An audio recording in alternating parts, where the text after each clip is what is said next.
All right, ladies and gentlemen, you are welcome to another great episode on your favorite political talk show, The Truth, with Ben Jokes.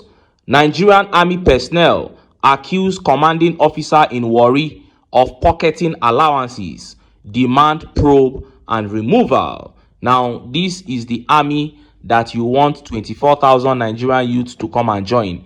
If the orgas are not sleeping or trying to molest the female soldiers, they are pocketing the allowances of the male soldiers, and there is no accountability. If you report him, they will say they want to investigate the issue. Meanwhile, as they are investigating, the one who raised the alarm will be inside guard room. After a while, they will come out and say the investigation showed that the boss is innocent, and the one who raised the alarm will now be in trouble. You cannot get youths to be patriotic when you are acting in this manner. Corruption has eaten deep into the soul of this country, and the country needs to be formatted.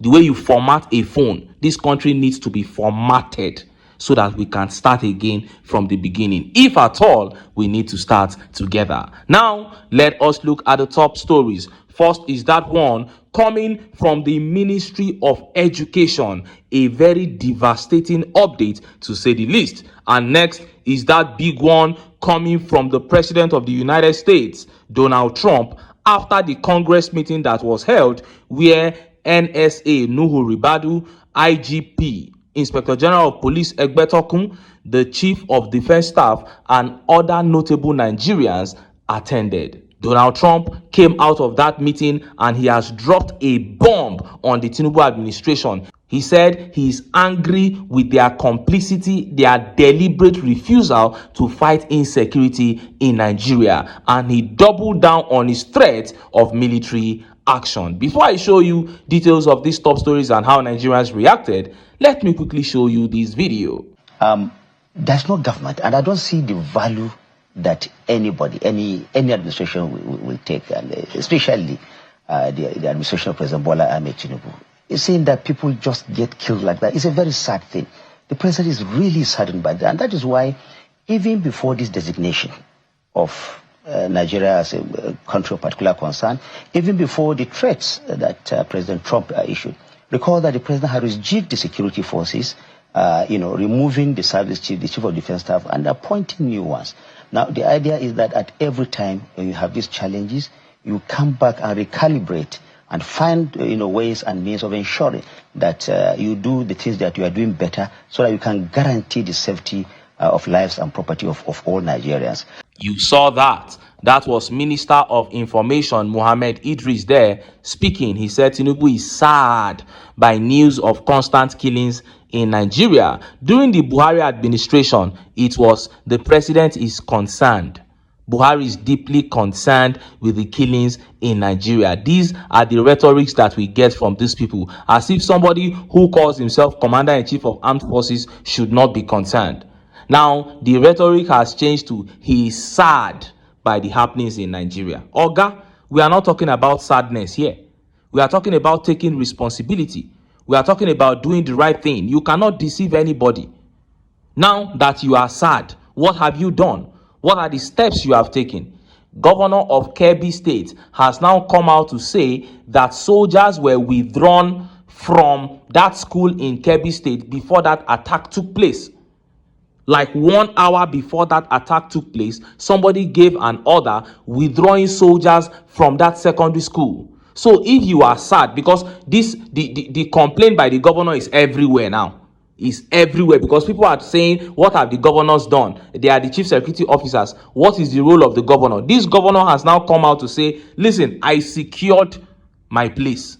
But an hour before that thing took place, somebody gave an order to withdraw the soldiers. So fish out the person who gave that order. Don't sweep it under the carpet again. This is not the first time. This is not the second time. This is not the 10th time that somebody will order soldiers to withdraw from a place, and as soon as they leave, attacks will take place there. So this time around, who is the person that gave that order? Let him come out and tell us why he gave that order. These are the issues here, not that he is sad. There is a list in front of Tinubu there, a list of suspected terrorists. If you are sad, then publish the list. If you are sad by the killings, then let the whole world see what is on the list. Young man, you cannot deceive anybody. Anybody who has a brain now can see the complicity of the APC in this whole thing. And that is why international community are just, being as tough as can be on this administration, because they can see through the APC and they can tell that the reason why these terrorists are so powerful and why their activities have persisted in Nigeria for over a decade is because of the support they are getting from high-ranking officers within the APC. What a disaster. Now, let us look at the top stories. First is that one coming out of the Ministry of Education, and next is that big one coming from the President of the United States, President Donald Trump, his big declaration on Nigeria after the latest meeting in the US where delegates from Nigeria attended. Let's start by taking that update from the Ministry of Education. Look at how the papers reported it. Now, the summary of this update is actually this leaked circular from the Ministry of Education. Look at it, Federal Ministry of Education, 21st November 2025, circular to all principals, Federal Unity Colleges. Closure of 41 Federal Unity Colleges, sequel to the recent security challenges in some parts of the country and the need to prevent any security breaches. The Honorable Minister of Education has approved the immediate closure of the listed federal university colleges with immediate effect. 2. Principals of affected colleges are to ensure strict compliance. 3. Please accept the warm regards of the Honorable Minister, Hajia Binta Abdulkadri, and they attached a list here, 47 federal government colleges here actually to be closed down. Now, this is not confirmed yet, because we have not received an official message from the ministry regarding this. But this is what is making the rounds everywhere. It has been reported by all the national dailies that the federal government is going to shut down 47 unity schools because of insecurity in Nigeria. Now, this is exactly playing to the script of Boko Haram. This is what Boko Haram wants, that schools should close down. They are against Western education in Nigeria. And if this happens, it means they are achieving their aim. In fact, this will be the biggest win ever for Boko Haram, ever since this insurgency started in over a decade now, if 47 schools close down in Nigeria. And it shows that the government has accepted that they have failed, because they now know that they cannot protect the schools. First of all, if they close down, I'm not against it, because the first thing I want is for the students to be safe. Let these teenagers be safe. But it then shows that we have totally succumbed to these terrorists. And if we have accepted that they are winning so tremendously that we have to close down 47 schools, then why not we get on our knees now and begin to beg the United States to come in? Because if you are closing down 47 schools and you are still not begging the US to come in immediately, it means you are happy that the schools are closing down. You see, every day we keep bringing out facts to show that these people are complicit. Because if you have come to the point of closing down your schools, then you should be begging the US to step in. If you are not doing that, it means you are complicit. Point blank, period. So we await an official notice from the Federal Ministry of Education on this matter. And just as Nigerians were yet reacting to that update from the United States President Donald Trump began making the rounds. Look at how the papers reported it. Nigeria is a disgrace. It is genocide, and I'm really angry, President Trump insists.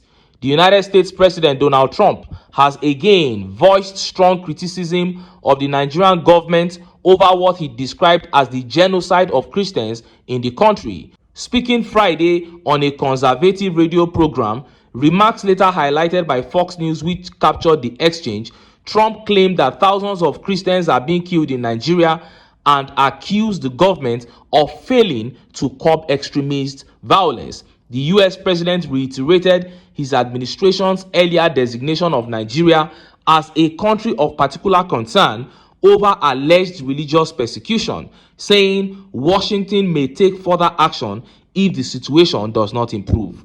Nigeria is a disgrace. The whole thing is a disgrace.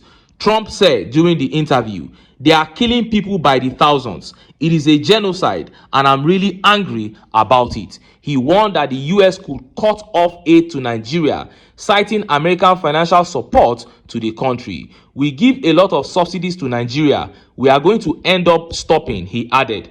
Trump also repeated his threats of possible military intervention against Islamist militant groups if the Nigerian government does not do more to protect Christian communities. Now, so many people were happy to hear this from Donald Trump after the visit of that heavy delegation sent by Tinubu. Tinubu actually sent the NSA Nuhu Ribadu, the Chief of Defense Staff Oluyode, the Inspector General of Police Egbetokun, Bianca Ojukwu, and so many prominent Nigerians to go to the US to convince them that what is happening in Nigeria is not a genocide. As a matter of fact, to convince them that what is happening in Nigeria is not as serious as we paint it on social media.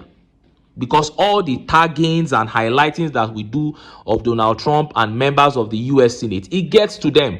And these people are now saying, don't mind Nigerians. It is not as serious as they are saying it. That was the whole aim of the delegation. They didn't go there to ask for help. They didn't go there to try to make situation better in Nigeria.